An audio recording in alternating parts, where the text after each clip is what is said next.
Ayan guys, may kasama tayo ngayon, isang He-Man collector din. Nandito si Brother Patrick Bandigue. Sa mga nakakilala sa kanya, hi ka. Sa mga nakakilala na. Malamang kilala niyo yan, no? Si Patrick Bandigue. Ano man sasabi mo sa bagong live action ng He-Man? Hindi ko alam kasi halo-halong ano yan halo-halong kanya-kanya panlasa Kung Ano bang panlasa mo? Yung casting okay, hindi ko naman kasi mas natuon ako sa yung 87 87 live action So mas retro ka talaga. Ito na lang yung ano mo, ina-expect mo na lang sana sa bagong movie. Yung sana mo, sana ano. Tingin ko sana yung audience kasi ngayon natin, mga millennial Baka doon nakabase yan Okay naman din kasi kung matutuon ka naman sa isang kagaya ng luma na vintage o yung filmation, kanya-kanya kasi kailangan mo rin maka-adjust sa sa story. Pero napanood mo na yung trailer na lumabas? Oo, nakita ko na. Anong masasabi mo dun sa Sabi ko trailer? doon, walang yung roboto nila. Sabi ko, Ayaw mo yung roboto. Hindi naman sa ayaw kasi kanya-kanya Lasa.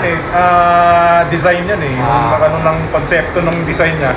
Pero yung bago, hindi natin alam kung ano ba story baka sa sequel nun, baka iba yung itsura niya, gawin yung parang pinaka-vintage look na Ano yung pinaka-nagustuhan mo sa mga nakikita mo ngayon sa trailer, sa mga lumalabas? Sa He-Man? Hindi, sa Thundercats. Hindi, syempre sa He-Man. Oo, sa He-Man. Parang nakita ko trailer. Parang Superman yung dating sa Superman. Kasi di ba? Kasi pinadala siya sa safety. Parang Superman yung dating niya Ito maganda dito guys. Nagkita kami ngayon. Pakita mo yung lason mo ngayon. Siyempre pinag-uusapan natin ngayon. Ayun, no? nga pala. He-Man din di ba? Yun no, ganda ng shot. Ito He-Man din to pero He-Man din ba yan? He-Man din naman to siya. Dalawang faker pala. Yung mga mahilig sa faker. Di ba? Sabi ko sa inyo, He-Man collector din to Sakto, na-interview natin siya ngayon about dun sa bagong movie. Sa tingin mo, makakakita tayo ng faker sa bagong live action movie?